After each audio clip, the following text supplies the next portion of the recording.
Adrien Chemakou, bonjour. Bonjour Maurice Lagoua, bonjour à toutes et à tous. Laurent Roland Tonekes, bonjour. Oui, bonjour, amis téléspectateurs, amis auditeurs, internautes, bonjour, Adrien Chemakou. Vous n'avez pas tort de dire Bonjour Laurent. Vous n'avez pas tort de dire amis auditeurs, Oui, justement. puisque si vous êtes dans un groupe de presse où il y a la radio et la télé, c'est normal, hein, on comprend. Et madame, messieurs, nous allons nous intéresser à deux sujets importants qui ont retenu mon attention ce matin. D'abord, c'est la cybercriminalité qui a la peau dure, et Matin Libre en a parlé, mais également, nous allons parler de ce phénomène qui se passe du côté de Tampoué, où des maisons sont en train d'être cassées de ce côté-là. Je croyais que à l'arrivée du gouvernement de la rupture, il y avait une décision qui avait dit de sussoir au casse tout ce qui concerne les maisons que l'on casse, les décisions de justice qui cassent les maisons. Je ne sais pas à quel moment donc cette décision a été levée et puis on a continué par observer des casses de maisons comme ça a été le cas il n'y a pas longtemps à Glodigbe ici, un peu vers le marché. Et ça a fait beaucoup de bruit. On a eu l'occasion de tourner un élément dessus. Mais je constate quand même que cette situation refait surface. Je cherche le journal qui en a parlé. Et donc, les casses du côté de Tampoué, Laurent Roland, Tonekes, c'est les 4 vérités qui nous informent. Et puis, la casse de 20 maisons sur 100 fait des sans-abri et des crises à Tampoué. Laurent Roland Tonekes, c'est quand même une situation qu'on a connue par le passé et qui continue encore d'être à l'actualité aujourd'hui. Moi, ça m'étonne beaucoup que des gens investissent, occupent des terrains et que après une décision de justice amène à casser des maisons sans état d'âme et laisse des gens sans abri. Doit-on continuer ainsi, Laurent Roland Tonekes? Oui, c'est assez triste, mais ce que nous voyons aussi, aujourd'hui, c'est la résultante des problèmes qui existent dans le domaine foncier depuis des années. Et toujours est-il qu'il y a des gens qui ont acheté des domaines depuis des années, il se fait que c'est peut-être les arrière-petits-enfants des présumés propriétaires, en tout cas à l'origine, qui se révoltent, qui soi-disant que ce n'est pas leur parent qui a vendu, mais que c'est un oncle qui aurait vendu. C'est des histoires comme ça qui arrivent. Et puis finalement, qu'est-ce qui se passe? C'est que des enfants demandent à ce que ceux qui sont installés sur le domaine rachètent les domaines parfois, ou alors déguerpissent tout simplement. Parce que entre-temps, la valeur, en tout cas le prix de la parcelle dans le milieu a pris de la valeur à un moment donné, et donc ils se voient déjà multimillionnaires ou milliardaires, et donc ils ne veulent plus entendre quoi que ce soit. La meilleure option pour vous, si vous le restez, c'est que vous rachetez carrément et vous êtes là autrement, vous êtes déguerpis, vous subissez les casses. Et donc cette situation perdue depuis des années, ça l'a produit. Malheureusement, à un moment donné, je n'arrive pas à comprendre comment est-ce que ça se passe au point où on dégage les gens sans pouvoir tenir compte des sensibilités dans une certaine mesure. Alors on dégage les gens sans tenir compte des sensibilités dans une certaine mesure. Moi, je suis quand même très surpris que cette situation-là continue. Je l'ai dit tantôt, toujours Laurent Roland Tonekes, je ne sais pas si je me trompe, mais à l'arrivée du gouvernement de Talon, je pense qu'il y a eu une décision qui a interdit qu'on ne casse plus les maisons en désordre, parce que c'était l'actualité à l'époque. À Gala, partout, on cassait les maisons. Il y avait une décision, je me rappelle, c'est vrai que si j'ai bonne mémoire, il y avait une décision qui était liée à l'affaire Marcos Naromé. Il y avait l'affaire Marcos Naromé qui devait, si on devait appliquer les décisions en la matière, c'est que beaucoup de maisons allaient être cassées parce que ça s'étendait sur des hectares. Et donc je crois qu'il y avait une mesure préfectorale, une décision préfectorale aussi, mais aussi au niveau du ministère, il y avait une décision qui avait été prise, qui avait demandé de surseoir toute action dans la zone.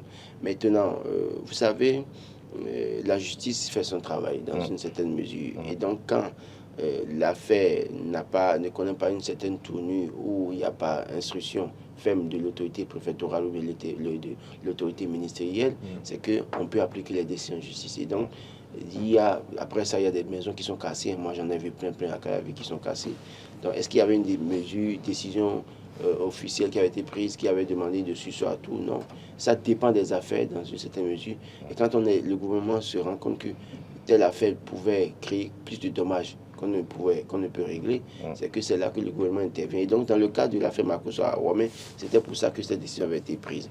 Donc, pour tant que je n'ai pas trop d'éléments là-dessus, mais je sais que le plus souvent, quand ces histoires de casse interviennent, c'est parfois c'est que des gens sortent de nulle part un jour pour dire que c'est le bien de leurs parents qui aurait été vendu par un oncle ou une tante, et que, bon, par conséquent, il faut racheter ou bien carrément vous dégager. Parce que entre-temps, vous savez, des gens consuls, ceux qui sont cassés là, vous allez voir des gens qui sont là depuis 20 ans, 25 ans, même 30 ans, et qui à l'époque ont acheté peut-être la parcelle à 200 000, 300 000. Aujourd'hui, peut-être dans la zone, la parcelle coûte au moins, au bas mot, 10 millions. Et donc, c'est une manne. Et donc, il y a tout un réseau, en fait. Et je ne vais pas aller plus loin, mais je sais qu'il y a tout un réseau. Il y a tout un réseau, et tous les maillons de la chaîne de ce réseau sont lubrifiés.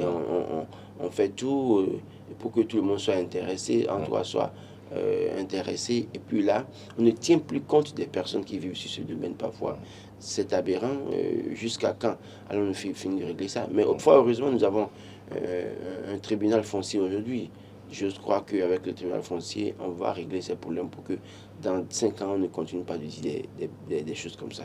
La commune d'Abomey-Calavi est réputée comme la commune où il y a les problèmes fonciers. Tant que oui, il se trouve dans cette commune-là, et ce n'est pas pour la première fois qu'on assiste à ces genres de situations, des parcelles achetées depuis 30 ans, 40 ans, connaissent de litiges, et c'est maintenant que des gens dorment à la belle étoile.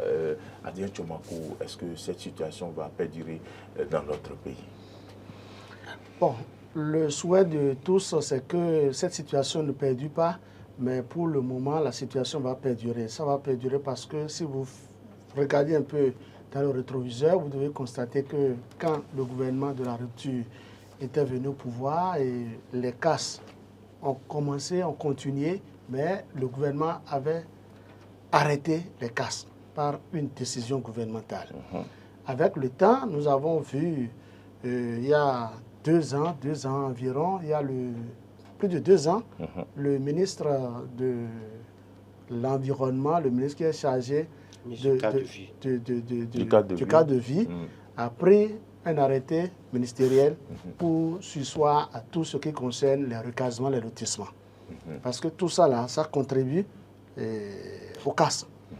Donc, il faut dire qu'il y a environ 8 mois, pour ne pas dire 9 mois, la décision a été levée par le ministre du cadre de vie, parce que les travaux d'asphaltage seconde phase doivent démarrer.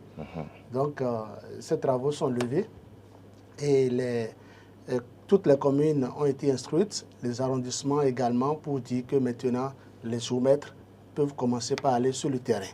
Sinon, depuis plus de 2 ans et demi, vous devez constater que les géomètres ne vont plus sur le terrain. Ça, c'est le premier point. Secondo, il faut dire que le procureur général de la République du Bénin avait aussi pris une décision pour interdire, pour surseoir sur tout le territoire national, au niveau des procureurs, de rendre des décisions, d'instruire des huissiers de justice pour qu'ils aillent procéder à des casses. Maintenant, tout ça a contribué à la mise en place d'une cour spéciale. La cour qui est chargée de la lutte contre la mafia foncière. La cour spéciale foncière, oui. Très bien. Et là, on a compris qu'une fois cette cour installée, les travaux ont commencé. Le procureur en charge de cette cour a d'abord pris 3 mois pour mieux prendre connaissance des dossiers. Parce qu'il y en avait assez de dossiers. Maintenant que les requérants, les huissiers de justice, les notaires se sont rapprochés de cette cour, ils exhibent des preuves de tel ou tel dossier, et c'est là que des audiences ont commencé.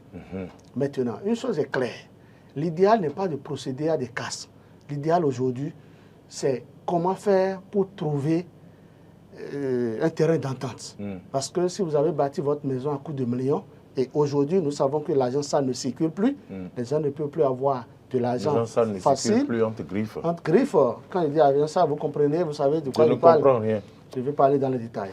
Une chose est claire, aujourd'hui, les cas ont repris. Les huissiers de justice sont en train de mettre en application des décisions de justice. Mais est-ce qu'il ne faut pas voir comment faire pour... Est-ce qu'il ne faut pas mettre de bémol dedans? Est-ce qu'il ne faut pas chercher d'autres alternatives? Et je pense que Roland en a abordé. S'il faut racheter les parcelles, il faut les racheter. Peut-être, vous entendez, pour pouvoir payer à petits coups, puisque... Mais il y a des gens qui occupent les maisons aujourd'hui dont les parents sont déjà décédés, les enfants n'ont pas un pouvoir financier pour se lancer dans ces achats-là. Où est-ce qu'ils vont trouver de l'argent pour payer à petits coups? Et tout ça, c'est des réalités. Il faut demander, c'est une question. Le propriétaire de la maison est décédé, c'est lui qui avait le pouvoir financier et ses enfants aujourd'hui n'ont pas de pouvoir financier. Comment peut-on faire? C'est une décision de justice, mais qui nous conduit sur un terrain social également où des gens dorment à la belle étoile. Ça crée d'autres problèmes. C'est vraiment dommage que la décision de justice s'impose à tout un chacun de nous. Mais ce qu'il faut aussi dire, c'est qu'on peut chercher à avoir de moratoire. Parce qu'en fait, ce sont des êtres humains qui mettent en application cette décision de justice. Ce sont des huissiers et c'est sur ordre, bien sûr, de leurs clients. Maintenant, si vous étiez au tribunal, la décision une fois rendue, le mieux, c'est de très rapidement vous rapprocher de celui avec qui vous avez ce problème. Demander pour un règlement à l'amiable, tout est possible et tout est faisable. Parce que nous sommes tous des humains. Je pense que c'est dommage de voir encore la situation reprendre, des gens qui dorment à la belle étoile. Et à tant que où on nous parle de ces abris et que 2 personnes même auraient piqué une crise hier, donc on a tout appris. Je pense quand même que la situation est à revoir. C'est à repenser. Le problème, c'est que quand on parle de règlement à l'amiable, ce n'est pas tout le monde qui a la possibilité aujourd'hui de régler à l'amiable. Je prends l'enseignant qui s'est échiné en faisant le tour du Bénin, en cotisant ses maigres ressources, d'acheter... En faisant des prêts qu'il a déjà remboursés. Il est à la retraite. Et sa pension ne dépasse pas 80 000 francs. Ses enfants ont des diplômes, n'ont pas encore d'emploi, ils sont tous dans la même maison, on vient casser. Ce monsieur n'a pas les moyens de régler à l'amiable. C'est pour ça qu'il faut revoir aussi le système tel que ça se règle aujourd'hui. Moi, je pense que, et c'est pourquoi je dis, aujourd'hui, il faut acheter une parcelle. Je connais une dame, elle est analphabète, mais elle allait acheter un domaine à Z la dernière fois. Elle a exigé que tous les membres de la famille soient présents pour qu'ils fassent une photo ensemble. Ça ne règle pas le problème. Non, attention, quelque part, si quelqu'un de la famille de ceux-là revient demain, il y a nécessité de lui rappeler cette photo-là. Ailleurs, ça se fait. C'est-à-dire que vous êtes tous témoins, vous tous vous donnez votre accord. Demain, personne de la famille ne peut se lever de nulle part pour dire que c'est son domaine ou bien que ça appartient à sa mère, que c'est son frère, demi-frère qui a vendu. Ça peut régler un problème. C'est un début de solution. Mais toujours est-il qu'aujourd'hui, il faut que les autorités judiciaires, administratives à divers niveaux essayent de trouver les mécanismes pour corser cet état de choses, pour permettre à ce que quelqu'un qui s'échine pour acheter une seule parcelle dans sa vie et qui, au soir de sa vie, en arrive à être dégagé, casse, tout ça là, va se retrouver à la belle étoile. Il n'a peut-être plus de maison ailleurs, il n'a pas de frère qui pourrait l'héberger. Il a sa femme et ses enfants. Dans une certaine mesure, c'est difficile. Le même cas s'est produit à Kassatou, ici à côté, où quelqu'un, on lui a dit carrément de quitter la maison. Et donc, il n'avait plus d'autre espoir. Entre-temps, la structure où il travaille au niveau de l'État a été fermée. Il est en l'air. Qu'est-ce qu'il faut faire? Donc, c'est autant de choses. Et ça fait de la peine que de voir qu'il y a un réseau, il y a un vaste réseau qui existe et qui fait... Parlant de réseau, il y a aussi des gens qui vendent la même parcelle à plusieurs personnes. Oui, justement. Et parmi ces acheteurs-là, il y a un qui se dépêche lui pour vite construire sur la parcelle pour devancer les autres. Il y a un cas simple tout dernièrement. Un monsieur qui a acheté une parcelle à Zunja. depuis plus de 25 ans, qui a fait un puits sur la parcelle. D'accord. Mais subitement, qu'est-ce qu'il constate? Il constate qu'une autorité de ce pays a commencé par faire la clôture du domaine en 2022-2023. Il réclame, c'est un vieux, il a déjà fini, il est à la retraite. Mais il interpelle et on l'enferme. Oui, il a été enfermé. Il a été enfermé. L'autre l'autorité a appris des preuves que c'est son domaine qu'il a acheté. L'autre a dit qu'il a acheté depuis des années. Et bon, voilà. On dit non, celui qui t'a vendu n'était pas la bonne personne. C'est celui qui a vendu à l'autorité qui est la bonne personne. Donc, finalement, le monsieur, à un moment donné, pour ne pas avoir trop de problèmes, a dû laisser l'affaire. Il dit, si ce n'est que ça, je vous laisse carrément le domaine. Il a laissé. Mais c'est l'héritage qu'il pourrait laisser pour ses enfants. Donc, pour vous montrer que combien est-ce que les gens font de la pagaille. Et dans Calavi, le virus était à Calavi, mais ça a pris les autres communes aujourd'hui. C'est-à-dire que les gars, et c'est ce que je dis, même qui vendent moto parcelle, un état à 400 000 à Didja ou à Gbagnès, puis venir conduire et dormir à la belle étoile là. Attendez-vous, dans 5 ans, 10 ans, les mêmes problèmes vont commencer dans Didja, à Gbagnès ou un consort. Parce que là, c'est moins cher, ils vendent ça moins cher.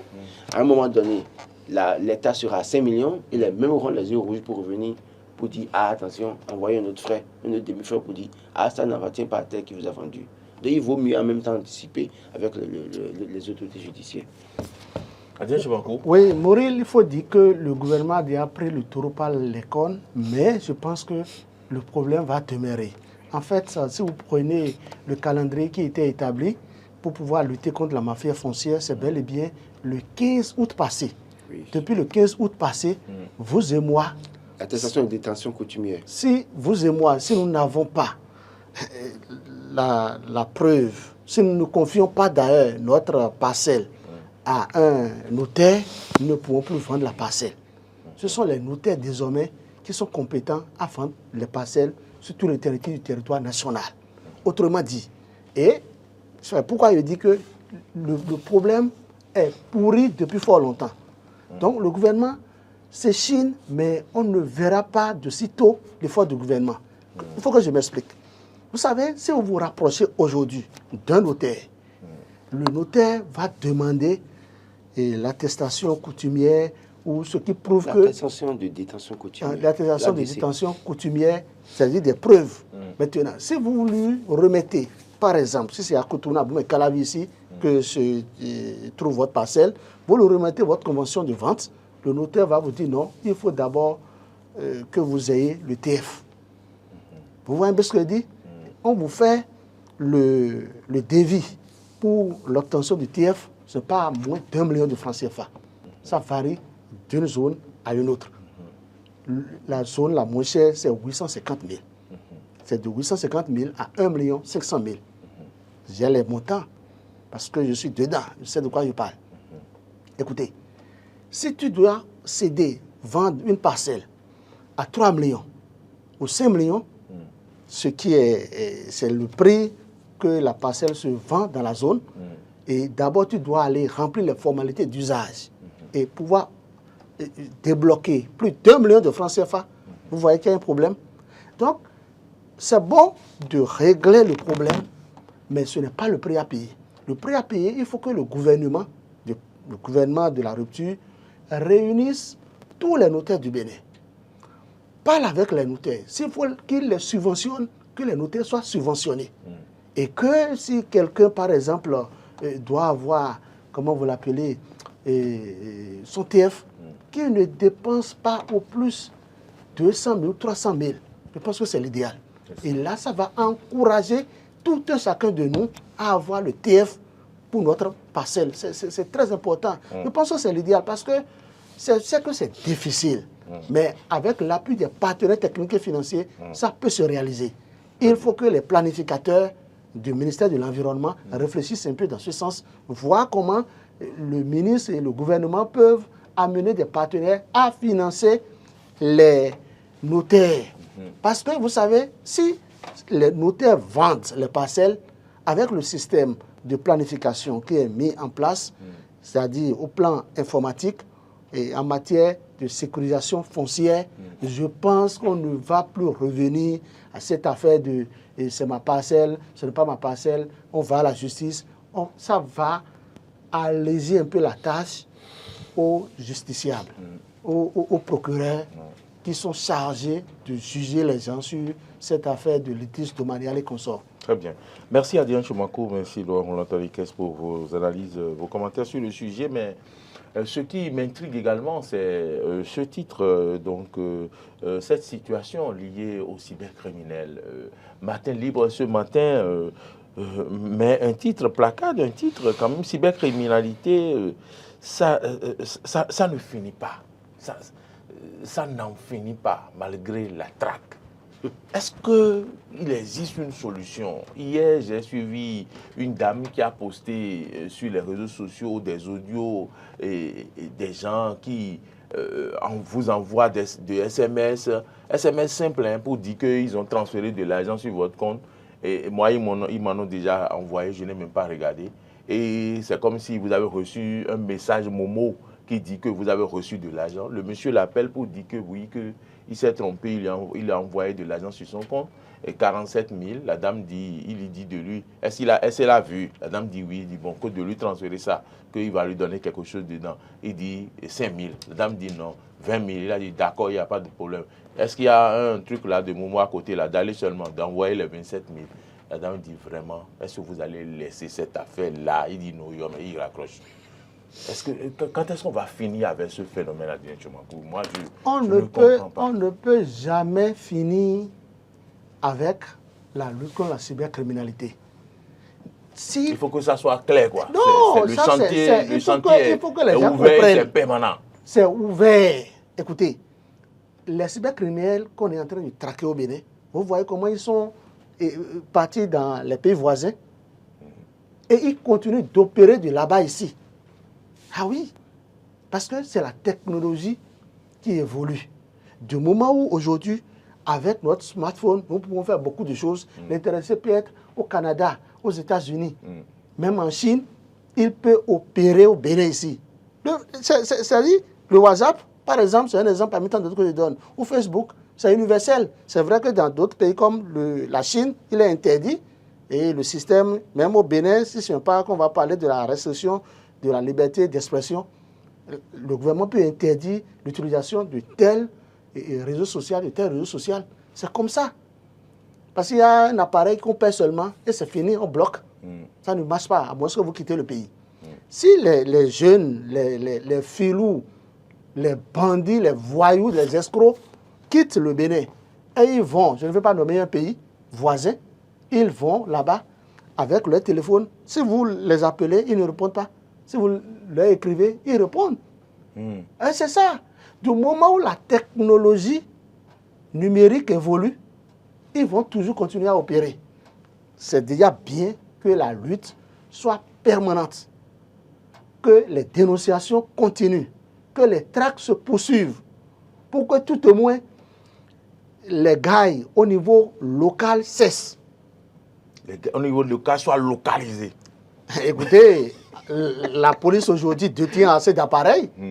On sait quand je ne trahis aucun secret, avec l'appareil, on sait de façon précise là où vous êtes, on te localise.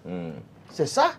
Je pense qu'en la matière, Patrice Talon a investi pour ça et nous ne pouvons que le remercier. Donc je pense que la lutte contre la cybercriminalité se poursuit correctement dans notre pays. Mais c'est parce que ces bambins, ces escrocs voyous changent de stratégie, de mauvaises stratégies pour pouvoir continuer à avoir leurs clients. Et moi, je dis, je ne peux jamais tomber dans le piège. Ah bon? Parce que je n'ai même pas de l'argent. Je n'ai jamais de l'argent dans mon... Il faut jamais, jamais dans Écoutez, qu'est-ce que vous avez jamais? Si tu dis que tu m'as envoyé de l'argent, je regarde le solde et je ne regarde pas le solde en même temps. Quand vous regardez automatiquement le solde, c'est-à-dire, ils ont des techniques et ils rentres dans ton moment, ils vont pomper ton argent. Automatiquement, non seulement votre argent, mais votre code. Wow. Les gens, écoutez, Ils ne donnent pas. Les gens ne donnent pas. Ils veulent à tout prix avoir de l'argent. Regardez, vous êtes levé depuis 5 heures. Vous préparez votre émission. Et vous avez quitté Cotonou pour Glo. Et il faut être à l'heure. Quand les téléspectateurs allument la télévision à 8 heures, on doit vous voir, entendre votre voix. Mais c'est ça. Les gens n'ont qu'à travailler. Et je pense que c'est surtout la faute aux parents.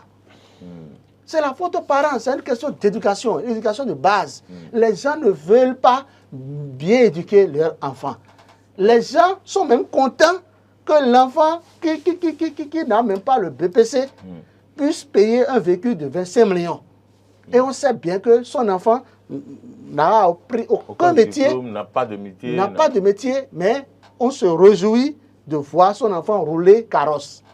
C'est un crime. Donc, Roland Toneke, la situation est quand même dramatique. Je pense qu'il y a un réseau qu'il faut démanteler quand on parle de cybercriminalité. Je ne veux pas parler de cybercriminalité au-delà de nos frontières. Je prends un exemple simple. L'exemple que vous avez donné. Le cybercriminel qui vous a écrit, envoyé un message pour dire que vous envoyez 47 000 là. Comment il a su que vous avez de l'argent au-delà de 47 000 sur votre portable? Il y a un réseau qui informe. Il faut travailler à ce niveau. Parce que si moi je prends un exemple simple, j'ai 50 000 sur mon portable.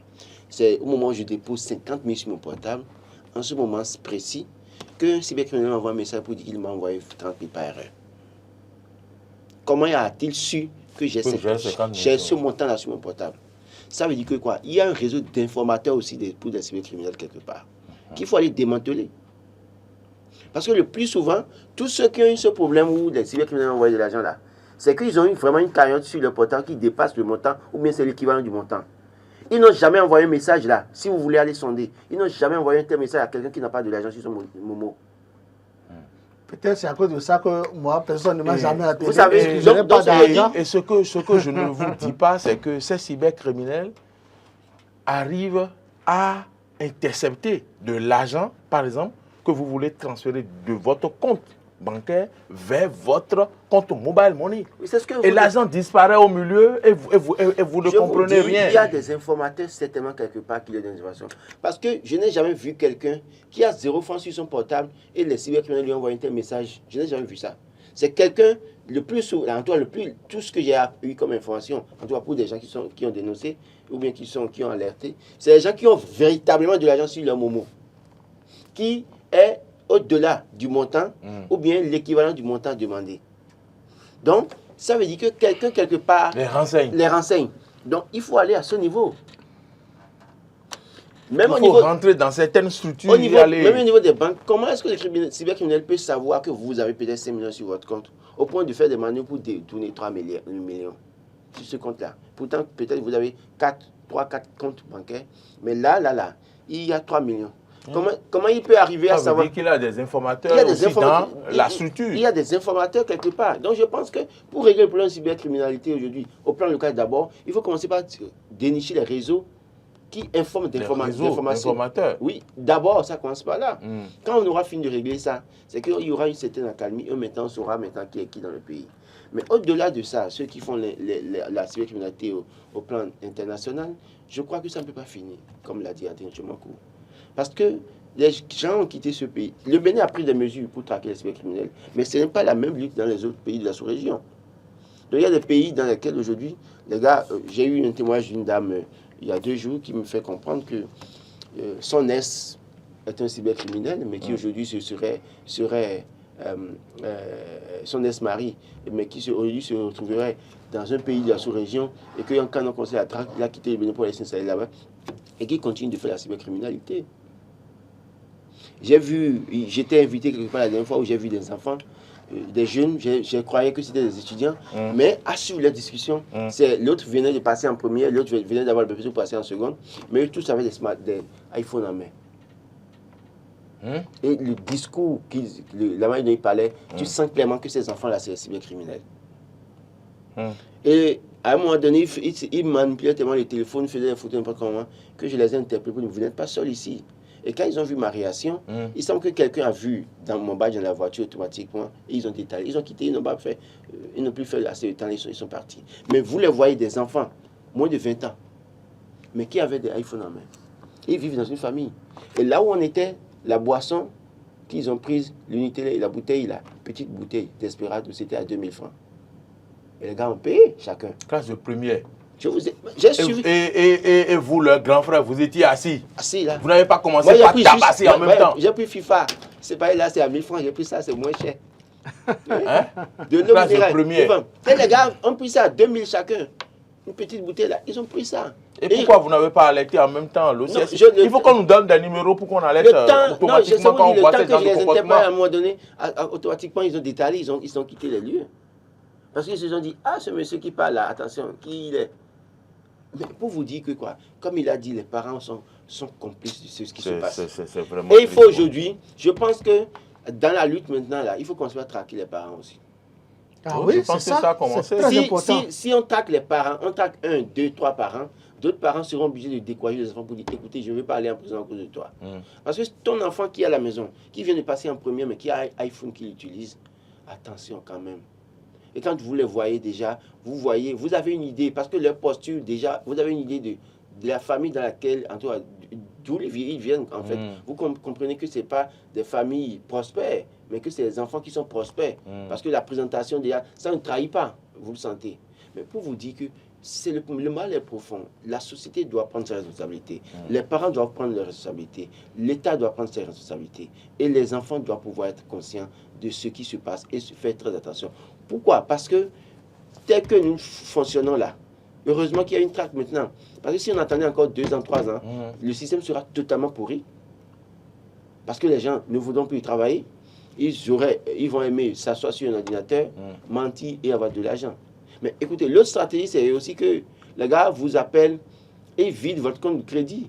Moi, je connais des gens qui étaient, à l'époque, il y a 5 ans, 6 ans en arrière, étaient en prison, mais qui vendaient du crédit. Ah bon? Oui, ils vous appellent pour vous dire qu'il y a une telle opportunité. Ils ne vous demandent pas de l'argent. Ils vous disent de leur envoyer du crédit pour 5 000 francs. Envoyer 10 000 francs de crédit. Et ils prennent les 1000 crédits là. Et dans une journée, ils peuvent demander à 10 personnes de leur envoyer 2 000, 3 000 de crédit ou 5 000 de crédit par personne. Parce qu'ils veulent leur accorder telle facilité, tout là. Et après, eux maintenant, ils revendent ça. Donc, pour acheter crédit pour 5 000 francs, toi, tu payes 3 000 francs. Ils te disent, bon, amène 3 000 francs, je te donne crédit pour 5 000 francs. Ce système a existé. Et c'est les cybercriminels toujours. Au lieu de vous prendre de l'argent, ils vous demandent crédit. Donc, il faut décourager à tous les niveaux. Mais je pense, et j'insiste là-dessus, les réseaux d'informateurs existent quelque part. Il faut que l'OCRC se penche sur cette piste-là. Qui informe? Si j'ai 5 000, 50 000 sur mon compte, et que automatiquement, je l'ai parce que il peut s'agir d'e-marchands, il peut s'agir de personnes dans le réseau, dans le circuit des réseaux de téléphonie. Mais si j'ai 50 000 sur mon téléphone et que j'ai déposé ça dans une cabine de bord au coin de la rue, et que 30 minutes après, un cybercriminel m'envoie un message, il faut qu'à ce niveau, dès que j'alerte, que le CRC aille peut-être au niveau de MTN pour vérifier, ou bien de Move, ou de Celtis, pour vérifier alors comment vous appelez, le marchand qui m'a déposé l'argent là, avec qui il a eu le contact dans la journée. C'est vrai. On commence par là. Mais en même temps aussi, il faut traquer au niveau du système, voir qui informe et quand et comment. C'est ça. C'est ça, Adrien Tchobankou, je pense qu'on va finir avec ce sujet. Quelques mots encore. C'est le moment de saluer quand même le travail qui se fait par le CSC, ces jeunes commissaires, ces expérimentés qui ne dorment pas, qui franchement travaillent de jour comme de nuit. Et chapeau à vous. Continuez, ça va payer, vous aurez les résultats. Adrien Tchobankou. Oui, toujours par rapport, pour remercier le CRC, je voudrais dire quoi? Je voudrais dire que, vous savez, on a constaté de jour en jour que certains financiers, certains banquiers sont complices de ce qui se passe. On ne va pas affirmer ça. Écoutez, il y a des banquiers qui sont en prison. Il y a des banquiers qui sont arrêtés, qui sont en prison. Ils travaillent dans des banques, ils sont complices, ils sont même des arnaqueurs. Des agents de banque qui sont des arnaqueurs qui sont des gaïmans. Il faut que l'OCLC... Qui sont complices avec les gaïmans, puisqu'ils viennent prendre les, comment vous dites, les Western Union et tout, dans ces réseaux-là. Moi, je vais porter des gants en disant quoi? Je ne vais pas généraliser. Moi, je connais des gens qui ont été arrêtés dans des banques et qui ont fait la prison. Il y a des banquiers qui sont... Parce qu'ils ont été complices des gaïmans, soit ils font passer les écritures pour pouvoir libérer de l'argent. Écoutez, normalement, quand ils reçoivent les chèques... Quand on t'envoie de l'argent, ça doit porter ton nom. Et pourquoi les gens envoient de l'argent avec de faux noms? Pourtant, des cybercriminels parviennent à retirer l'argent. Ce n'est pas de l'escroquerie. C'est connu. Oui, c'est de ça nous parlons. C'est de ça que je parle. Donc il faut que ces banquiers soient découragés à jamais. Premier point. Secondo, il faut désormais, puisque ce problème demeure à la police fait des réquisitions dans des institutions bancaires, dans des banques, et les responsables des banques prétextent du fait que il y a ce qu'ils appellent des secrets professionnels ou de confidentialité et on met du temps. Il y a un dossier, par exemple, que je connais, ça fait déjà 1 an. Le commissaire qui n'ont pas sorti, moi aussi, je connais un dossier, ils ont demandé de réquisition, ils n'ont pas eu jusque-là. Le commissaire, il fait des va-et-vient, il envoie ces éléments. Il faut que l'arsenal juridique aussi soit revu pour pouvoir décourager. Je suis d'accord avec vous. C'est responsable. Les banques ne sont pas au-dessus de la loi. Non. Moi, je ne dis pas que les banques sont au-dessus de la loi. En fait, le problème, c'est quoi? Ce que j'étais en train de dire, c'est tout simple. C'est-à-dire que les complicités existent à tous les niveaux. D'accord? Et moi, je ne saurais dire clairement que tel banquier... Je sais. Je n'ai pas appelé de nom. Je n'ai pas appelé de nom, mais tout le monde sait qu'il y a des réseaux qui ont été démantelés dans des banques, surtout récemment dans cette affaire de cybercriminels, alors qu'il y a quelques années, en 2009. Si vous voulez, la semaine prochaine, moi, je viendrai ici avec la liste. Je ne dis pas que ça n'existe pas. Ce dont je parle. Ou bien vous invitez le commissaire de l'OCLC qui viendra tout étaler ici. Je voulais juste éviter une réaction des banques. Dans les banques, il y a des produits galeuses. Ça ne manque pas. C'est ce que je veux dire en réalité pour dire non. Oui, il y a des produits galeuses, il y a des complicités à tous les niveaux. Que l'OCLC prenne ses responsabilités et nous dise qui fait quoi et qui fait quoi. On va finir rapidement par ce sujet-là. Hier, c'est une dame qui disait que le gaz a augmenté du prix. Et vraiment, elle ne savait plus où mettre la tête. Et j'ai dit, ce matin, effectivement, je vois Fraternité qui parle du sujet, effectivement, avec les types de bouteilles de gaz. Elle me disait que la petite bouteille orange, là, est désormais à 7 000, je ne sais pas. Mais hier nuit, j'ai lu au passage qu'il y a pénurie de gaz et que les gens font de surenchères. Quelle est la situation? Est-ce que c'est une question de surenchère ou bien, effectivement, le prix du gaz a augmenté? Je pense que c'est au Conseil des ministres qu'on nous informe des prix des produits. Qu'est-ce qui se passe? Le prix, vous avez officiellement, le prix du gaz n'a pas augmenté. D'accord. Il y a pénurie. D'accord. Et la rareté du gaz domestique, crée de la surenchère. D'accord. C'est-à-dire ceux-là ils sont très nombreux à profiter de la situation. Justement de la situation. Pour pouvoir augmenter de plus de 2000 francs. Vous voyez que c'est beaucoup, non? Non, on me disait même que la bouteille de 10 000 qu'on a vendue à 15 000, j'ai dit mais... Oui, c'est possible. Parce que moi, mon épouse m'en a parlé et j'ai dit d'accord. C'est depuis 16 jours comme ça qu'elle est allée s'approvisionner. Elle a constaté qu'il y a eu une augmentation. J'ai dit d'accord. Augmentation anarchique. C'est ce qui nous a amené à envoyer nos reporters sur le terrain. D'accord. L'enquête a été faite. On a constaté effectivement que c'est une augmentation qui ne devrait pas être une réalité. Mais dommage, cette augmentation, parce que nous sommes renseignés, ce n'est pas le gouvernement qui a augmenté. Je ne comprends pas. Mais ce que le gouvernement doit faire, je sens un relâchement. Ce que le gouvernement doit faire, c'est de multiplier les contrôles. Oui, c'est ce que je dis. Je sens un relâchement. Il y a un prix qui est fixé. Il faut que le prix soit respecté. Et de rendre aussi le gaz domestique disponible. Que le gouvernement passe par tous les moyens pour nous rendre le gaz domestique disponible. Puisque Nous en avons besoin. Absolument. Le gaz aujourd'hui. Non, je sens un relâchement du ministère du Commerce parce qu'il y a des situations précédentes sur lesquelles on devait voir réagir le ministère du Commerce. Aujourd'hui, c'est le gaz et puis je ne comprends plus. Est-ce qu'on ne contrôle plus les prix ou bien chacun peut aller comme il veut avec son prix? Je vais peut-être vous surprendre ou peut-être vous choquer ou choquer ceux qui me suivent pour dire. Écoutez, la non-disponibilité d'un produit sur le marché amène ce qu'on appelle la surenchère. Et malheureusement, nous sommes dans un système capitaliste et les gens recherchent leur profit. Vous n'allez pas me dire que si vous vendez ce smartphone qui est recherché par les Béninois et que c'est peut-être à 60 000 francs et que ça devient rare sur le marché, alors qu'il y a une forte demande, que vous n'allez pas ajouter 5 000 francs pour vendre ça parce que ça vous profite. Nous sommes dans un système capitaliste, c'est la recherche du profit. Je le dis, je ne dis pas que j'encourage ce qui se passe. Les gens peuvent augmenter 5 000 francs, 1 000 francs, la limite. Le fait d'augmenter jusqu'à 2 000 francs, c'est anarchique.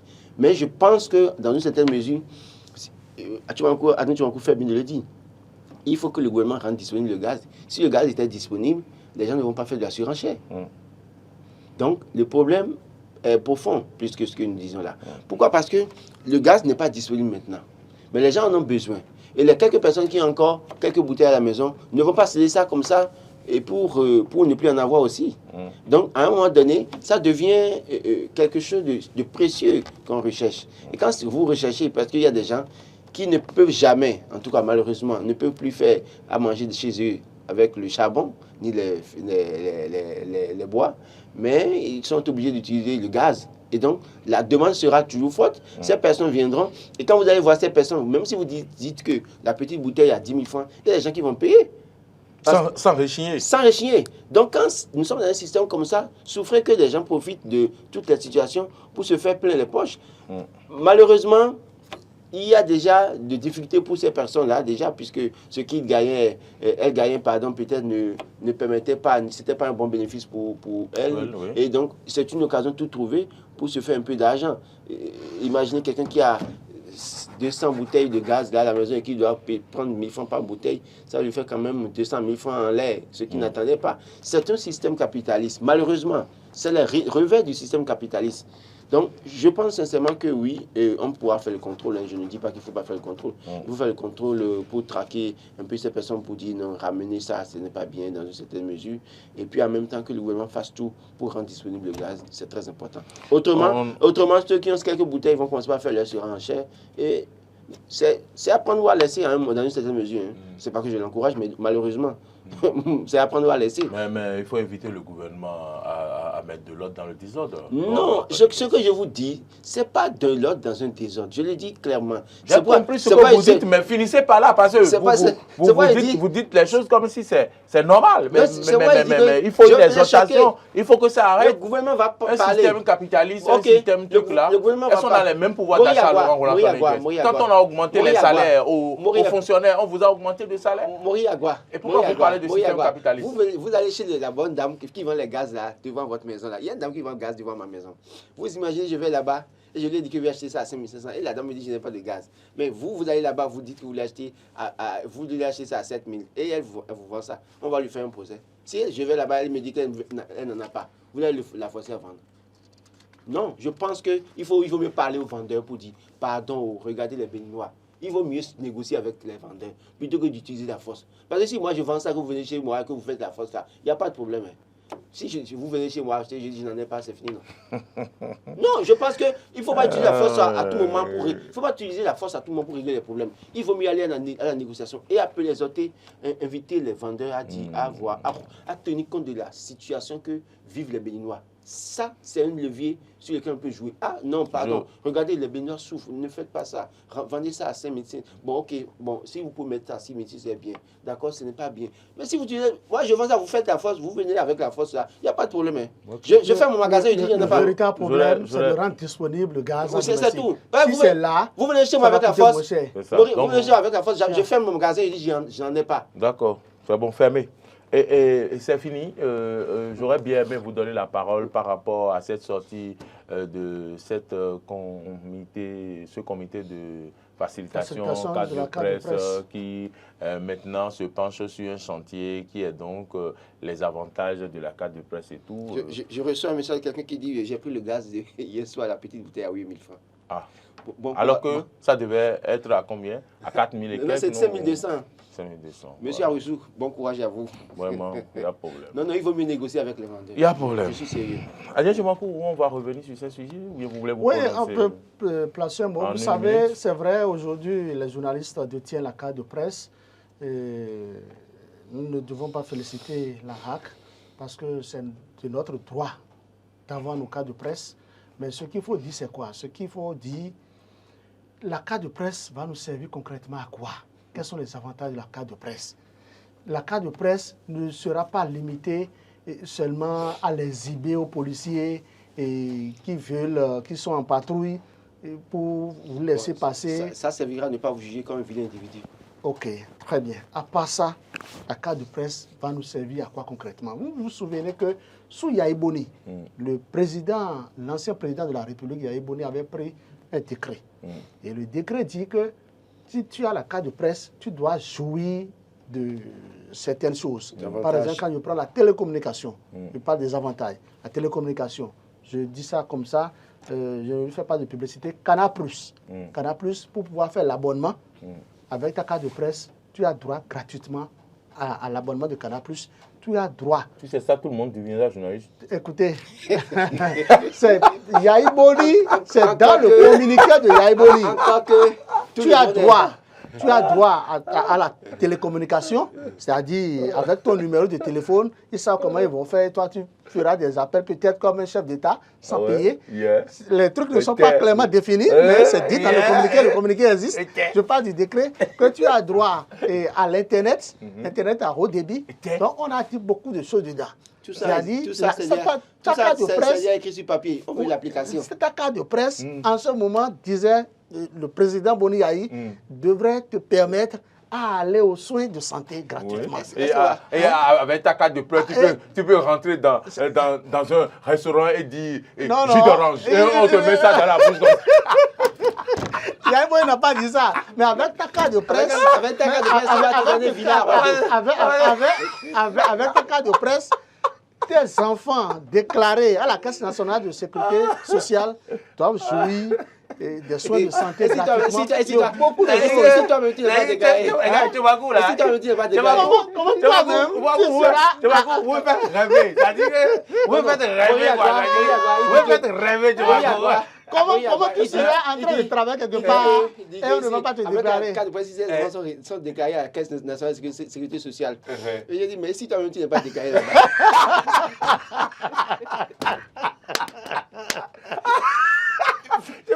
Avec ta carte de presse. Voilà. Non, nous allons poser la question à l'ancien président, son excellence Boni Yahi. Puisque ça écrit blanc sur noir. Avec ta carte de presse, quand ta moto est pincée, tu traînes ça, quelqu'un te prend ça et te traîne ça. Je pense quand même que l'ancien président Boni Yahi à tous les journalistes. Le président Majestic. Il avait distribué des voitures. Vous savez c'est Majestic à Dieu. Écoutez, ce pays-là, vraiment. Quand beaucoup disent que Boni Yahi, c'est le bon papa, c'est ceci, c'est la preuve. En fait, l'homme... On n'a rien eu, non? Moi, je ne comprends pas. De quoi parle le père? On n'a rien eu. J'ai du plaisir à suivre. Moi aussi, ce matin les téléspectateurs aussi à la maison. Dis que Boni Yahi est le bon papa. Quand on dit c'est vous qui le dites ce matin. Écoutez, non, confirmez-moi que c'est vous. Écoute bien, excuse-moi correctement. Qui utilise votre bouche ce matin? Écoute, c'est moi qui parle. Est-ce que je peux parler à Maureen? C'est vous-même. Est-ce que je peux parler? C'est Adrien Chemakou qui parle. Donc, je disais tantôt que quand beaucoup disent que Boni Yahi, c'est le bon papa, que c'est lui qui donne tout, c'est la preuve.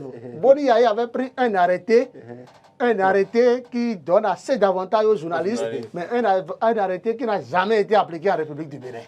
Et vous voulez quoi? Est-ce que si le président prend un arrêté, c'est pour que ça ne soit pas appliqué? C'est pour que ça soit appliqué. Je parle du décret présidentiel pris par Boni Yahi. Il a montré le chemin, donc ceux qui sont là peuvent maintenant appliquer. Ah bon. Donc, en réalité, il faut ce Parce que tout ce que Bonia aurait fait le mauvais, ils sont là pour corriger. Pour être plus sérieux, le comité de de facilitation de la l'appliquer carte de presse demande à Patrice Talon d'instruire le président de la HAC afin que une décision soit prise. Normalement, avec la carte, puisque nous n'avons plus le ministère de la réduction. de Vous la avez des communication. réductions dans les supermarchés, vous avez des réductions quand vous allez même chez le coiffeur. Normalement, il y a des réductions. En tout cas, les ça, une coiffure bien organisée. Okay. Vous avez un certain nombre de Voilà. Mais pour le moment, moi, je vous vois rêver quoi. Non, moi je ne rêve pas. Ce que vous dites là, c'est pas pour Mais nous maintenant. ne l'avons pas. C'est dans 20 ans. Ce qui est sûr, Écoutez, la carte C a en Côte d'Ivoire, ici tout près, Non, la carte il y a assez d'avantages pour la carte de presse. La carte C a quelque chose quand même aujourd'hui au Bénin. À quoi? Si on vous interpelle en tant que journaliste, c'est qu'on ne vous juge pas comme vous venez de le dire. On vous demande juste de montrer la preuve que vous êtes journaliste. La carte, là, vous sauve un peu à moitié. Madame, monsieur, c'est fini pour l'analyse et les commentaires. Merci.